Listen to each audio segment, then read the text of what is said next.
ಉಡಾಯಿಸೋ ಖಾರ ಬಣ್ಣ ರುಚಿಯನ್ನು ನೀಡುತ್ತದೆ. ಮೆಣಸಿನ ಪುಡಿ ಚಿಂದಿ ಉಡಾಯಿಸೋ ಖಾರ ಬಣ್ಣ ರುಚಿ. ಆತ್ಮೀಯ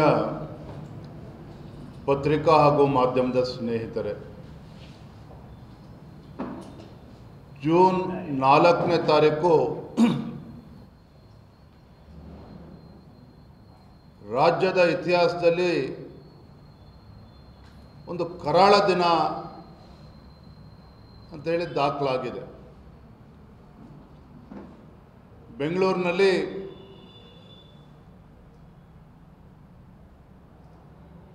ಜೂನ್ 4ನೇ ತಾರೀಕು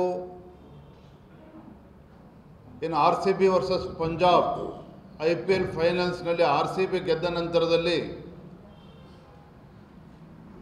ರಾಜ್ಯಾದ್ಯಂತ ದೇಶಾದ್ಯಂತ ಸಂಭ್ರಮಾಚರಣೆ ನಡೀತಾ ಇದ್ದರೆ, ಜೂನ್ 4ನೇ ತಾರೀಕು ಬೆಂಗಳೂರಿನಲ್ಲಿ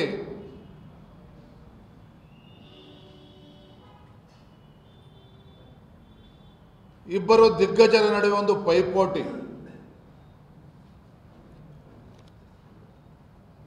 ರಾಜ್ಯದ ಮುಖ್ಯಮಂತ್ರಿಗಳಿಗೆ ಅನಿಸ್ತದೆ ಅಥವಾ ಅವರು ಸಲಹೆಗಾರರು ಸಲಹೆಯನ್ನು ನೀಡ್ತಾರೆ. ಈಗಾಗಲೇ ರಾಜ್ಯದಲ್ಲಿ ಕಾಂಗ್ರೆಸ್ ಸರ್ಕಾರಕ್ಕೆ ಬಹಳ ಭರ್ಜರಿ ಜನಪ್ರಿಯತೆ ಇದೆ. ತಮ್ಮ ಗ್ಯಾರಂಟಿಗಳ ಪರಿಣಾಮ ಮತ್ತು ಜಾಹೀರಾತುಗಳ ಪರಿಣಾಮವಾಗಿ ರಾಜ್ಯಾದ್ಯಂತ ಬಹಳ ಜನಪ್ರಿಯತೆನ ಕಾಂಗ್ರೆಸ್ ಸರ್ಕಾರ ಒಂದು ಜನಪ್ರಿಯತೆನ ಗಳಿಸ್ಕೊಂಡಿದೆ. ಇನ್ನೂ ಜನಪ್ರಿಯತೆಯನ್ನು ಹೆಚ್ಚಿಸ್ಕೊಳ್ಬೇಕು. ಹಾಗಾಗಿ RCB ಗೆದ್ದಿದೆ ಫೈನಲ್ಸ್ನಲ್ಲಿ. ಕಪ್ಪನ್ನು 18 ವರ್ಷಗಳಲ್ಲಿ ಮೊದಲ ಬಾರಿಗೆ RCB ಗೆದ್ದಂಥ ಸಂದರ್ಭದಲ್ಲಿ ಆ ಒಂದು ವಾತಾವರಣವನ್ನು ಕೂಡ ನಾವು ಎನ್ಕ್ಯಾಶ್ ಮಾಡ್ಕೋಬೇಕು. ಅದರ ಮೂಲಕ ನಮ್ಮ ಸರ್ಕಾರದ ಮತ್ತು ಮುಖ್ಯಮಂತ್ರಿಗಳು ಉಪಮುಖ್ಯಮಂತ್ರಿಗಳ ಜನಪ್ರಿಯತೆಯನ್ನು ಹೆಚ್ಚಿಸ್ಕೋಬೇಕು. ಈ ಒಂದು ಹಠ ಮತ್ತು ಚಟ ಏನಿತ್ತು, ಪುಕ್ಕಟೆ ಪಬ್ಲಿಸಿಟಿಯನ್ನು ತೆಗೆದುಕೊಳ್ಬೇಕು RCB ವಿಕ್ಟ್ರಿನಲ್ಲಿ ಅಂತೇಳಿ, ಇದರ ಪರಿಣಾಮ ಬೆಂಗಳೂರು ಮಹಾನಗರದಲ್ಲಿ ಎರಡು ಕಡೆ RCB ವಿಜಯೋತ್ಸವವನ್ನು ಎರಡು ಜಾಗದಲ್ಲಿ ಆಯೋಜನೆ ಆಗ್ತದೆ. ಭಾಳ ವಿಶೇಷ ಏನಪ್ಪ ಅಂತ ಹೇಳಿದ್ರೆ, ಫಸ್ಟು ಮುಖ್ಯಮಂತ್ರಿಗಳು ತೀರ್ಮಾನ ಮಾಡ್ತಾರೆ, ಪ್ರಜಾಪ್ರಭುತ್ವದ ದೇಗುಲ ವಿಧಾನಸೌಧದ ಮುಂದಿರ್ತಕ್ಕಂಥ ಭವ್ಯ ಮೆಟ್ಟಲುಗಳ ಮೇಲೆ ಈ ವಿಜಯೋತ್ಸವವನ್ನು ಆಚರಣೆ ಮಾಡಬೇಕು ಅನ್ನುವ ತೀರ್ಮಾನವನ್ನು ಮಾಡಿದ್ರೆ, ಸ್ವಲ್ಪ ಸಮಯದ ನಂತರ ಈ ಮಾಹಿತಿ DK ಶಿವಕುಮಾರ್ ರಾಜ್ಯದ ಉಪಮುಖ್ಯಮಂತ್ರಿಗಳು ಕೂಡ ತಲುಪ್ತದೆ. ಅರೆ, ನಾನು ಉಪಮುಖ್ಯಮಂತ್ರಿ, ಮುಖ್ಯಮಂತ್ರಿ ಒಬ್ಬರೇ ಹೆಂಗೆ ಇದನ್ನು ಎನ್ಕ್ಯಾಶ್ ಮಾಡ್ಕೊಳ್ತಾರೆ? ಈಗಾಗಲೇ ಮುಖ್ಯಮಂತ್ರಿಗಳು ವಿಧಾನಸೌಧದ ಮುಂದೆ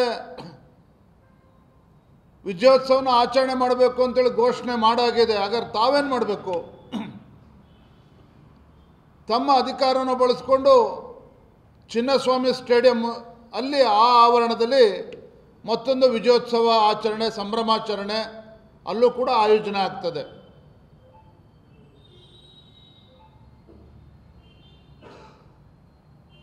ಇದು ಪೈಪೋಟಿ, ಮುಖ್ಯಮಂತ್ರಿಗಳು ಮತ್ತು ಉಪಮುಖ್ಯಮಂತ್ರಿಗಳ ಮಧ್ಯೆ ನಡೆದಂಥ ಪೈಪೋಟಿ, ಯಾರು ಹೆಚ್ಚು ಜನಪ್ರಿಯತೆಯನ್ನು ಗಳಿಸ್ಕೊಳ್ಬೇಕು ಅಂತೇಳಿ. ತತ್ಕ್ಷಣ DK ಶಿವಕುಮಾರ್ ಅವರು ಏರ್ಪೋರ್ಟ್ಗೆ ಧಾವಿಸ್ತಾರೆ. ಏನು ಅವರೇ RCB ಚಾಂಪಿಯನ್ ರೀತಿ ವರ್ತನೆ ಮಾಡಿ ಅವ್ರನ್ನೆಲ್ಲ ಬರಮಾಡಿಕೊಂಡು ಬೊಕ್ಕೆ ಕೊಟ್ಟು ಫೋಟೋ ಸೆಲ್ಫಿಗಳು ಹೊಡೆಸ್ಕೊಂಡು ಸೋಷಿಯಲ್ ಮೀಡಿಯಾದಲ್ಲಿ ಅಪ್ಲೋಡ್ ಮಾಡಿ ಅವ್ರನ್ನ ಅಪ್ಕೊಂಡು ಬಾಚಿಕೊಂಡು ಏನಾರ ಸ್ವಲ್ಪ ಹೆಚ್ಚು ಕಡಿಮೆ ಆಗಿದ್ರೆ ಆ RCB ಕಪ್ಪನ್ನು ತೆಗೆದುಕೊಂಡು ಓಡೋಗ್ತಿದ್ರು ಸಿದ್ದರಾಮಯ್ಯ, DK ಶಿವಕುಮಾರ್ ಅವರು. ಆ ರೀತಿ ಒಂದು